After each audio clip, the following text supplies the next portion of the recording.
नमस्कार मेरे प्यारे देशवासियों, माताओं, बहनों, बच्चों। आज हमारे देश में कोरोना ने आक्रमण कर दिया है और हमारे देश की जो आर्थिक व्यवस्था है वो दिन पर दिन उसका नुकसान होता जा रहा है। आज मैं कोरोना के समय बिल्कुल अपने बंद कमरे में बैठा हुआ हूँ और मैं ये पूरे भारत के आवाम की ओर से कोरोना से जो हुई देश को अपूर्णीय क्षति के बारे में और उसका जो क्षतिपूर्ति है वो कैसे होगी उसके बारे में मैं पूरे भारत के आवाम की ओर से हमारे देश के यशस्वी प्रधानमंत्री जी से निवेदन करना चाहता हूँ और उनको सुझाव देना चाहता हूँ कि मैंने ग्राउंड पर बहुत दिनों से काम किया है। मैं एक गरीब किसान का बेटा हूँ और इस समय मैं तहसील बार एसोसिएशन का अध्यक्ष हूँ। मेरा नाम रक्षपाल सिंह राघव है। मैं विगत दिनों से देशवासियों को, गरीबों को, भारत के किसानों को कोरोना से बचने के लगातार उपाय देते चला रहा हूँ। चाहे मेरे भारतवासी भारत में हो या विदेश में हो, उन सब के लिए मैं निवेदन करता चला रहा हूँ कि कोरोना से बचें। कोरोना हारेगा, भारत जीतेगा। अब आया मैं आपको रूबरू कराता हूँ भारत की अर्थव्यवस्था की ओर और वो कैसे उसकी क्षतिपूर्ति हो। बहनों, भाइयों, आज मैं आपसे निवेदन करना चाहता हूँ। बहुत अहम और बहुत ही गंभीर विषय पर मैं आपका आशीर्वाद चाहूँगा और मैं चाहूँगा कि आप मेरी इस आवाज़ को भारत के प्रधानमंत्री जी तक पहुँचाएँ और अगर प्रधानमंत्री जी मेरी बात सुन रहे हो तो मैं हाथ जोड़कर उनसे निवेदन करना चाहता हूँ कि यदि केंद्र सरकार के मुखिया जी ने मेरे इन सुझावों पर विचार किया अथवा इन सुझावों को कार्यान्वयन करने का मुझे यदि अधिकार दिया तो मैं निम्नलिखित सुझाव देना चाहता हूँ। सबसे पहले मैं आपको बता दूं, मैं किसान का बेटा हूं और इस समय तहसील बार एसोसिएशन तहसील कोल का अध्यक्ष हूं और मेरी उम्र करीब 64 साल की है। मैं लगातार कोरोना वायरस से बचने के उपाय और देशवासियों को बताता चला रहा हूं। अहम बातें आज मैं बता रहा हूं कि यदि सरकार ने मुझे मेरे सुझावों को मानते हुए और मुझको काम करने का, देश के हित में काम करने का अवसर प्रदान किया तो केंद्र सरकार को विभिन्न योजनाओं को लागू करने के लिए, और वो भी सरकार से बिना पैसा लिए। बहनों, भाइयों, अहम बात है, इसलिए मैं इसको जल्दी में नहीं कहना चाह रहा, आपके सामने अपनी बात रखना चाह रहा हूँ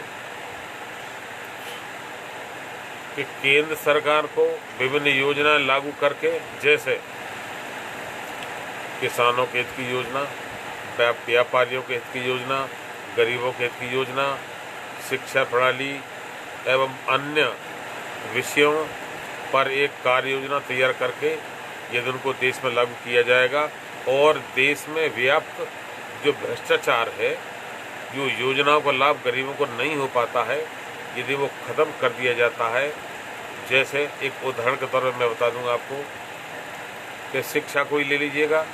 गरीब परिवार का बच्चा कितना ही योग्य हो, गरीब परिवार की जो भारत की बेटी है वो कितनी योग्य हो, उसको पैसे के अभाव में प्रवेश पत्र यानी एडमिशन नहीं मिल पाता है। तो मैं ऐसे भ्रष्टाचारों को दूर करने की मैं बात करता हूँ। देश की शिक्षा प्रणाली की मैं आमूल परिवर्तन की बात करता हूँ। जो धनाढ्य व्यक्ति हैं, जो सफ़ेदपोश अपराधी हैं अथवा बहुत ही सफ़ेदपोश अपराधी ऐसा कार्य करते हैं, उन पर लगाम लगाने की मेरे पास कार्य योजना है और इन सभी कार्य योजनाओं को लागू यदि कर दिया जाता है और केंद्र सरकार उस लागू करने की अधिकार मुझ बेटे को देती है, मुझ किसान के बेटे को देती है, तो मेरा ये विश्वास है कि केंद्र सरकार को एक साल में 1 लाख करोड़ रुपया का राजस्व प्राप्त होगा। हो सकता है कि मैं किसी प्रतिशत तक कुछ कम रह जाऊं या ज़्यादा रह जाऊं, लेकिन मेरा अनुमान है कि 1 लाख करोड़ रुपया केंद्र सरकार को सालाना राजस्व प्राप्त होगा। बहनों भाइयों, मैं प्रैक्टिकल काम करके ये बात कह रहा हूँ, और वहीं पर चूँकि मेरा जन्म उत्तर प्रदेश में हुआ है, उत्तर प्रदेश के जनपद अलीगढ़ में हुआ है, तो पहला कर्तव्य मेरा ये है कि मेरा प्रदेश उत्तम बने। उसके लिए मैं उत्तर प्रदेश सरकार के जो मुखिया हैं, जो लोकप्रिय मुख्यमंत्री आदरणीय श्री योगी जी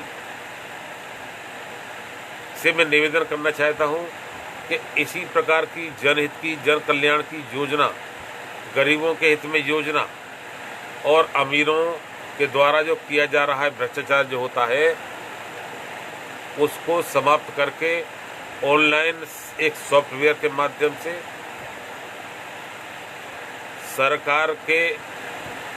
सरकार के अधीनस्थ जो हमारी जनता है, उसमें जो योग्य व्यक्ति हैं, जनता को जनता से ही शासित करने का विकेंद्रीकरण योजना, सत्ता का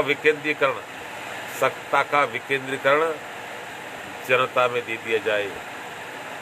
जनता सुधर जाएगी। तो मैं वहीं पर एक मुख्य बात ये कहना चाहता हूँ कि उत्तर प्रदेश सरकार यदि मेरे सुझावों को पालन करने का जुम्मा मुझे देती है, और तो उसमें कम से कम 50,000 करोड़ रुपया सालाना उत्तर प्रदेश सरकार को मिलेंगे। मैं उदाहरण के तौर पे मैं खाली सुझावों को नहीं देना चाहता। सुझाव देने में तो रद्दी के टोकरे में पड़ जाएंगे। मैं उन सुझावों को स्वयं लागू करने की क्षमता रखता हूं, और भारत के प्रदेश के जो आवाम के हमारे जो बुद्धिजीवी हैं, जो मेरी बात को समझ रहे हैं, मुझे जानते भी हैं, उनके माध्यम से अब मैं अपनी बात योगी जी तक पहुंचाना चाहता हूं। योगी जी से करबद्ध निवेदन करना चाहता हूं कि कोरोना वायरस ने हमारे देश पर आक्रमण कर दिया है, वहीं सभी देशवासियों को अपूर्णीय क्षति हुई है और अभी कोरोना से मुक्त नहीं हुए हैं। तो वहीं पर कुछ ऐसा प्रैक्टिकल मैंने अपना सर्वे किया है कि लोग, कुछ व्यापारी जो है ज़्यादा मुनाफा के चक्कर में भ्रष्टाचार की ओर जा रहे हैं। मैं उनकी बुराई नहीं करना चाहता, क्योंकि वो भी मौके की तलाश में रहते हैं। वहाँ पर मैंने देखा कि सरकार ने भले ही शराब की दुकान बंद कर दी हो, उससे भ्रष्टाचार बढ़ा है। मैं खुद मौके पर मैं बताऊंगा तो नहीं, क्योंकि मेरी दुश्मनी हो जाएगी, लेकिन मुझसे किसी अधिकारी ने एक शराब की डिमांड की, चूँकि मैं फिर पीता नहीं बिल्कुल भी, तो मैंने अपने नेटवर्क में देखा तो पता लगा कि दोगुनी कीमत में आधी बोतल मिल रही है। यानी जो लोग पीने वाले हैं वो ये केन प्रकारेण दोगुनी कीमत में लाकर पी रहे हैं। बहनों भाइयों, मैं सरकार से निवेदन करना चाहता हूं कि ऐसी योजना को, जब शराबबंदी नहीं हुई, शराब की दुकानें हैं, तो कुछ प्रतिशत में, सपोज 11 बजे तक कहीं किसी शहर में खुल रहा है दुकान, तो शराब को भी खोला जाए। हालांकि मैं शराब पीने के पक्ष में नहीं हूँ, लेकिन करें क्या, भ्रष्टाचार हो रहा है, काला बाजारी हो रही है। तो इस काला बाजारी को ख़त्म करने के उद्देश्य से कुछ लोगों के पेट भर जाते हैं, भ्रष्टाचार करने में शामिल हैं लोग बाग। ऐसे लोग कम हैं, ऐसे लोगों को भ्रष्टाचार करने से रोकने के लिए सरलीकरण उपाय की जाएंगे। बहनों भाइयों, मैंने ये देखा, मोहल्ले गांव जाकर के देखा, तो भले ही सरकार बहुत कुछ खाना पीने को राशन दे रही है, कोई कमी नहीं है, परंतु योजनाएं ऐसी हैं कि राशन फ्री किसको मिलेगा? जिसके पास राशन कार्ड हो। आधे के करीब गरीबों को तो राशन कार्ड ही नहीं है, जिनका राशन कार्ड बना ही नहीं है, तो आखिर वो कहाँ जाएंगे? बहुत सारे लोग किराए पे रह रहे हैं, फंस गए, उनको राशन नहीं मिल रहा है, वो भूखे मर रहे हैं।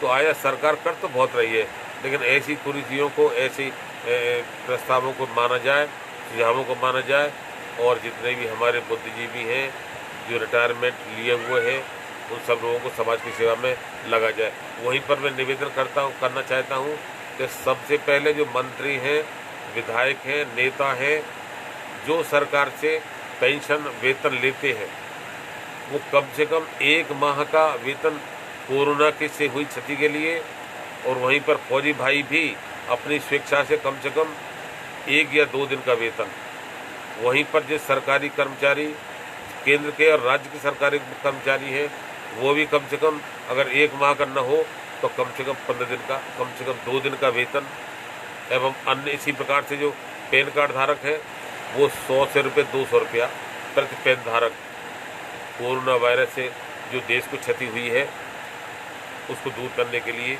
अगर देते हैं, तो कोरोना से जो क्षति हो रही है हमारे देश में, रवि चौहान साहब, धर्मेंद्र तोमर साहब, आपका शुक्रिया अदा करता हूँ, आप देख रहे हैं। तो मेरा वही उद्देश्य है कि कोरोना से बचने, कोरोना से देश को क्षति हुई है उसकी पूर्ति कैसे की जाए। बहनों भाइयों, मैं प्रैक्टिकल में मैं बात कर रहा हूँ। केंद्र सरकार से निवेदन कर दिया मैंने ग्राउंड पर काम किया है। ग्राउंड पर काम करने के बाद में मैं अपने दावे के साथ, मैं अपनी आत्मिक विश्वास के साथ मैं कहना चाहता हूँ कि केंद्र सरकार ने यदि मेरे सुझावों को लागू करने का जिम्मा अगर मुझे दिया तो केंद्र सरकार को सालाना 1 लाख रुपया राजस्व प्राप्ति होगी। वहीं पर उत्तर प्रदेश को 50,000 रुपया सालाना राजस्व प्राप्त होगा, एवं उत्तर प्रदेश की जनसंख्या के अनुपात में अन्य प्रदेशों में भी यदि मेरे सुझावों को लागू करने का जिम्मा अगर मुझे दिया तो मैं अपने नेटवर्क से वहाँ भी उतने ही अनुपात में राजस्व प्राप्ति कराने का पूरा प्रयास कर सकता हूँ। इससे हमारे देश की अर्थव्यवस्था में सुधार आवेगा और हमारा देश विश्व गुरु बनने की डगर पर चला जाएगा। और हमारे लोकप्रिय मोदी जो काम कर रहे हैं वो देश के लिए, सेवा के लिए अद्भुत काम कर रहे हैं। योगी जी अद्भुत काम कर रहे हैं और भी बहुत सारे अद्भुत काम कर रहे हैं।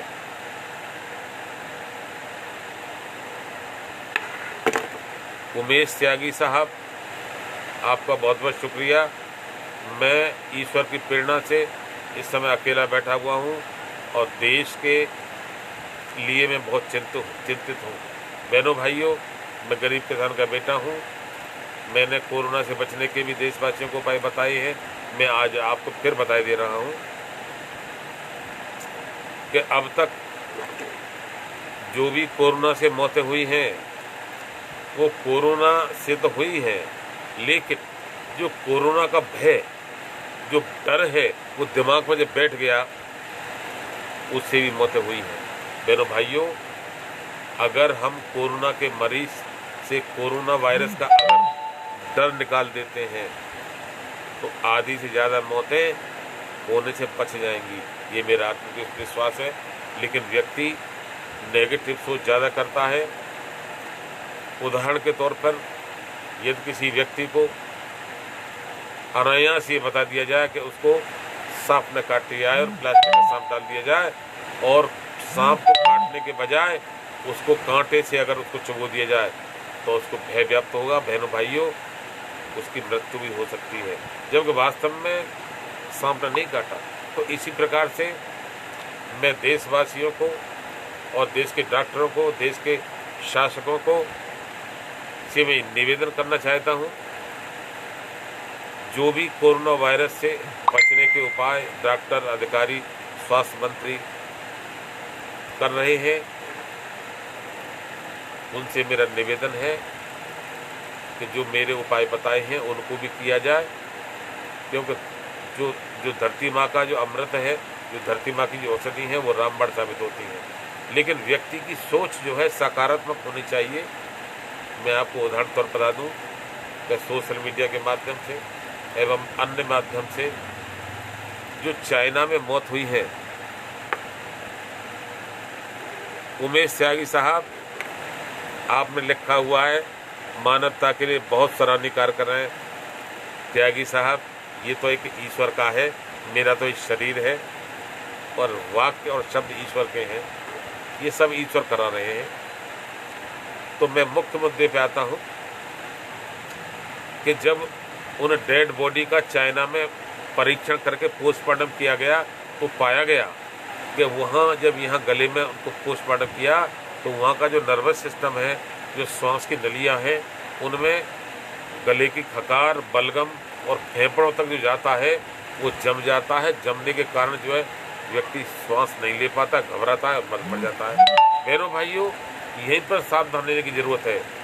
बहनों भाइयों, मैं देश के आवाम के शासकों से निवेदन करना चाहता हूँ कि मेरे सुझावों को पालन करें। देखें कि यदि ऐसे जो व्यक्ति सांस लेने में कठिनाई महसूस कर रहे हों, उनको तत्काल प्रभाव से गर्म पानी, आधा दूध, आधा चाय, काली मिर्च, अदरक प्लस सौंठ, इनका काढ़ा उबालिए। काढ़ा करके अपनी इताइयों को उसमें चीनी डालिए, गुड़ डालिए, गुड़ का हो ज़्यादा बढ़िया। उसको छानिए, छानने के बाद में पुनः उसको उबालिए, उसमें हल्दी डालिए और काला नमक जितना आप सहन कर सकते हो। बहनों भाइयों, ये मैं तो दावा नहीं कर सकता, क्योंकि दावा तो ईश्वर का ही चलता है। मेरी ईश्वर की ओर से, ये ईश्वर की प्रेरणा है, ईश्वर की ओर से गारंटी है कि यदि ऐसे मरीजों को जिनको कोरोना वायरस का प्रकोप 50% तक हो गया है, उनको यदि मेरे सुझावों के आधार पर अगर उपचार किया जाता है तो उनकी मौत होने से बच जाएगी 100%। होता क्या है कि हम अपने दिमाग में कोरोना का भय बिठा ले देते हैं। कोरोना की जो नेगेटिव अप्रोच है, जो कोरोना के जो नेगेटिव प्रभाव है, वो पहले भर लेते हैं और हमारे दिमाग में कोरोना कोरोना कोरोना की मौत, इस तरह के विचार आते हैं। और वो व्यक्ति जैसे ही उसका गला रुंधा और जैसे ही उसे थोड़ी सी सांस में प्रॉब्लम हुई, तो बहनों भाइयों, उसके दिमाग में सिर्फ एक ही बात आती है कि मैं मरा, मैं मरा, मैं मरा। यदि उसी दरमियान में कोई भी व्यक्ति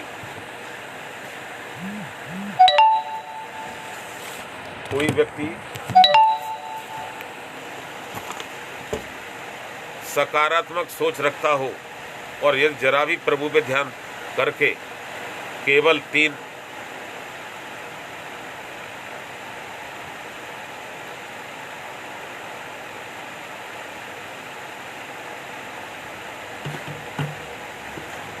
मेरे भाई प्यास लग गई। बहुत महत्वपूर्ण बात बता रहा हूं।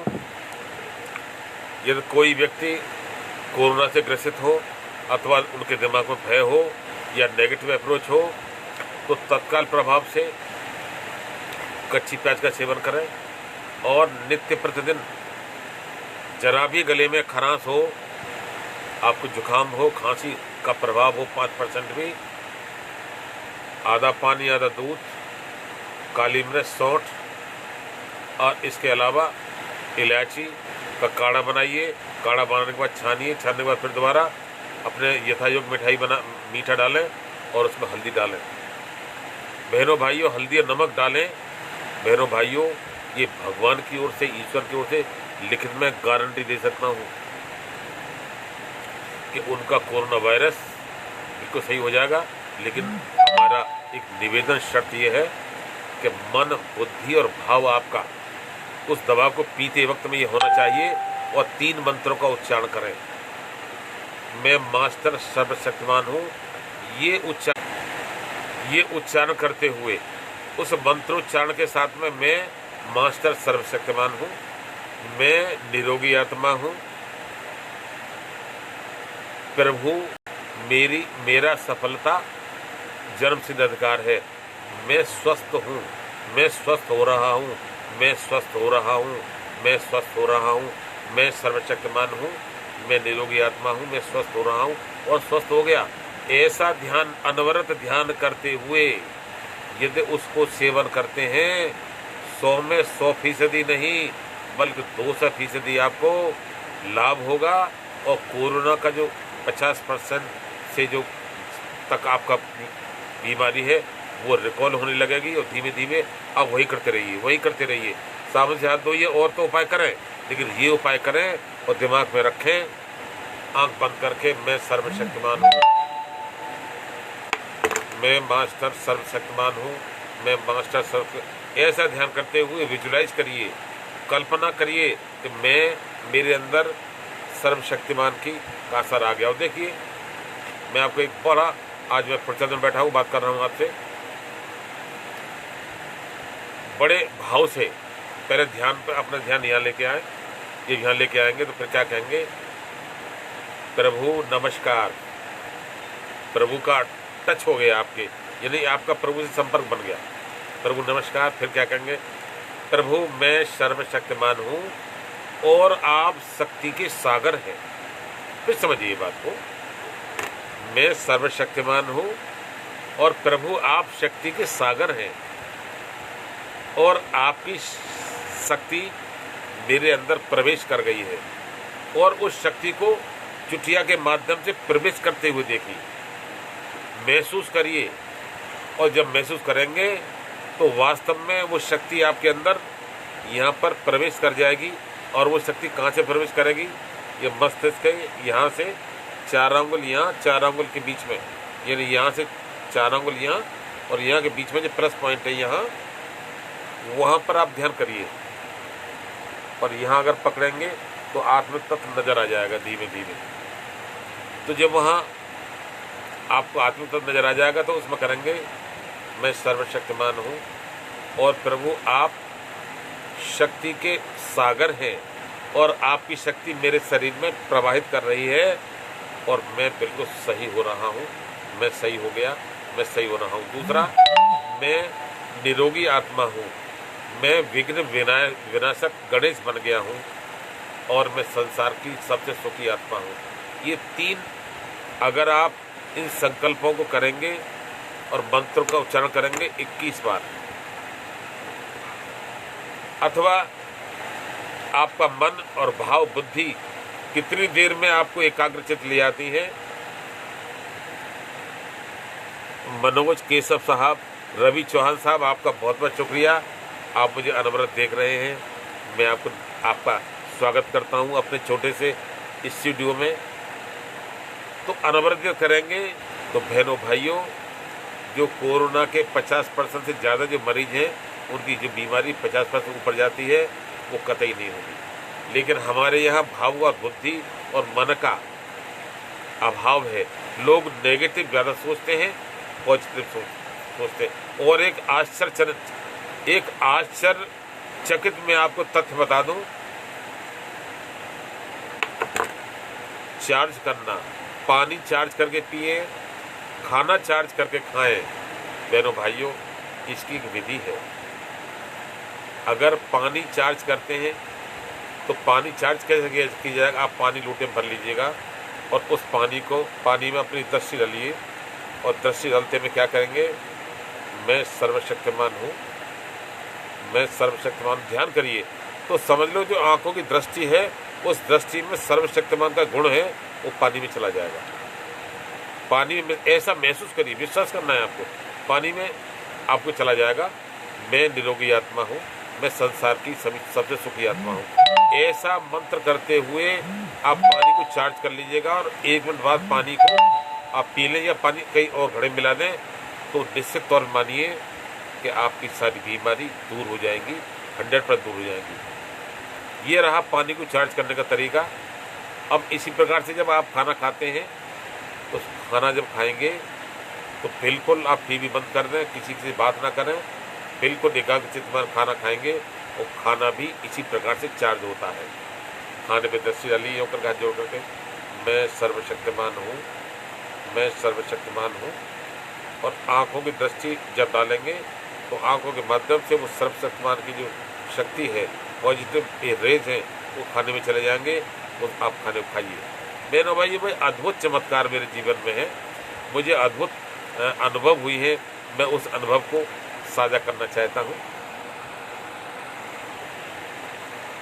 ये किसी किताब में नहीं लिखे हुए, ये अनुभव के बाद ही समझ में आते हैं। अब आया पानी चार्ज करना, मैंने बता दिया, खाने को चार्ज करने की बात मैंने आपको बता दी। अब एक बहुत महत्वपूर्ण बात मैं आपको साझा करना चाहता हूँ कि आपका प्रत्येक बीमारी सही हो सकती है। बहनों भाइयों, केवल समझने की बात है। मैं आपको समझा देता हूँ कि आप पालती मार के बैठिए एक ऐसी जगह पे जहाँ पर पॉजिटिव वाइब्रेशंस हो, पॉजिटिव सोच हो।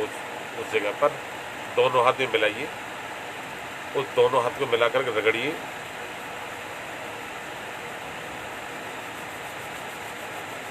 रगड़िए रगड़िए रगड़िए। जब दोनों हाथ को रगड़ कर ध्यान से, और रगड़ते वक्त में क्या कहेंगे, मैं सर्वशक्तिमान हूँ, मैं सर्वशक्तिमान हूँ, मैं सर्वशक्तिमान हूँ। जब इस तरह रगड़ेंगे थोड़ा सा, जब हल्का सा हथेली तुम्हारे गर्म हो जाएगी तो उस हथेली को यूँ करके हो, इतना फासले में यूँ रख रहे हैं आप। तो इन दोनों हाथों के बीच में ऐसा कुछ संघर्ष जो शक्ति है पॉजिटिव, उसका प्रादुर्भाव महसूस होगा आपको हल्का सा। और उसको माथे पे, सर में दर्द है माथे पे लगा लें, अगर हार्ट अटैक हो रहा है तो अपने गले पे लगा दें। तो जो रेज है आपकी पॉजिटिव, वो आपकी सर्वशक्तिमान की, निरोगी आत्मा की, जो ईश्वर की ओर से जो रेज होती हैं, यानी जो मंत्र पढ़ेंगे आप, सर्वशक्तिमान है तो आपकी शक्ति का प्रादुर्भाव हो जाएगा। आप निरोगी आत्मा बनना चाहते हैं तो निरोगी, यानी आपके रोग भारी लगेंगे आपके, इस तरह से करेंगे जोर से। उसके बाद जो करेंगे तो दोनों हथेली के बीच में, दोनों हथेली के बीच में कुछ ऐसा लगे, महसूस होगा कि कुछ संकट सा हो रहा है, कुछ अद्भुत चीज़ ऐसे ही लगा लीजिए आप। यहाँ पर घोंटू में लगा लेंगे तो बहनों भाइयों, मेरा अनुभव है, मैंने ऐसे ही किया था, मेरे घोंटू का दर्द बिल्कुल सही हो गया। लेकिन करने के तरीके होने चाहिए, आपको यकीन होना चाहिए। मनोज केशव जी, रवि चौहान साहब, राहुल शर्मा जी, आप मुझे लगातार देख रहे हैं। मैं आपका किस शब्द में आभार व्यक्त करूं। मैं शुक्रिया अदा करता हूं और दो ही बात करता हूं कि तुम्हें जिताने के लिए सारा जग जग जावे और रही सही उम्र राघव की तुमको लग जावे। बहनों भाइयों, आज का जो विषय है वो ये विषय ये है, कोरोना से कैसे बचे। और देश को 1 लाख, भारत को 1 लाख करोड़ रुपया सालाना राजस्व प्राप्ति के सुझाव, और उत्तर प्रदेश को 50,000 करोड़ रुपया राजस्व प्राप्ति के सुझाव मैंने दिए, एवं अन्य प्रांतों को भी इसी अनुपात में सुझाव होंगे। बहनों भाइयों, मैं आज का विषय यहीं पर समाप्त करने का आपसे अनुमति चाहता हूं। और जो लोग जुड़ गए हैं, जिन्होंने देखा, मैं उनका धन्यवाद ज्ञापित कर रहा हूं। और इन्हीं शब्दों के साथ मैं अंतिम पायदान पे जाने से पहले मैं ये निवेदन करूंगा कि कोरोना से बचें, कोरोना से जो उपाय बचें, अपने घर में ही रहें, चाय नमक गरारे ये करते रहें, कभी कोरोना नहीं व्यापेगा आपको। क्योंकि देवभूमि है हमारे भारत की, यहाँ पर कृष्ण भगवान ने अवतार लिया, रामचंद्र जी ने जन्म लिया, सती सावित्री ने जन्म लिया, माता जानकी ने धरती माँ के गर्भ से जन्म लिया। यहाँ पर कोरोना नहीं आएगा। ये छोटा मोटा जो नेगेटिव अप्रोच से आ रहा है, चिंता करने की जरूरत नहीं है। तो मैं इन निवेदन के साथ में ये कहना चाहूँगा, कोरोना हारेगा, भारत जीतेगा, कोरोना हारेगा, भारत जीतेगा। वंदे मातरम, भारत माता की जय, भारत माता की जय। और इन्हीं शब्दों के साथ मैं अपनी वाणी को विराम देता हूँ, नमस्कार करता हूँ और ईश्वर से प्रार्थना करता हूँ कि हे परमपिता परमेश्वर, मेरे भारतवासियों को एवं विश्व के जीव जंतुओं को बिना किसी शर्त के आनंदित जीवन प्रदान करें, इस कोरोना वायरस से बचाएं और बिना किसी शर्त के आनंद जीवन प्रदान करके अपने सन्मान पर चलाकर इनको सुखी रखें। जय हिंद, जय भारत, नमस्कार नमस्कार। बहनों भाइयों, आपसे दूर होने का मेरा कतई मन नहीं कर रहा है। आप भी अड़े हुए हैं देखने में, मेरे छोटे से स्टूडियो में देखने में अड़े हुए हैं। कुंवर ध्यानेंद्र सिंह तोमर साहब, आप मुझसे जुड़ रहे हैं। इससे पहले मनोज केशव साहब, आप मुझसे जुड़ रहे हैं। मैं आपका धन्यवाद देता हूं और आपका आभार व्यक्त करता हूं। मैंने देश को कोरोना से बचने के उपाय बताए हैं, गरीबों को कोरोना से बचने के उपाय, एवं केंद्र सरकार को 1 लाख करोड़ रुपया सालाना राजस्व प्राप्ति के सुझाव लिखे हैं।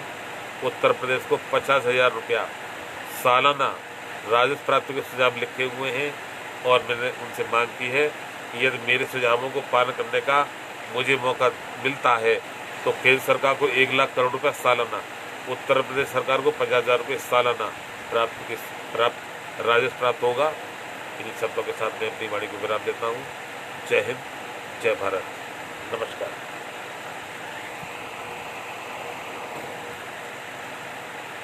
बहुत लोग मुझसे जुड़ गए हैं।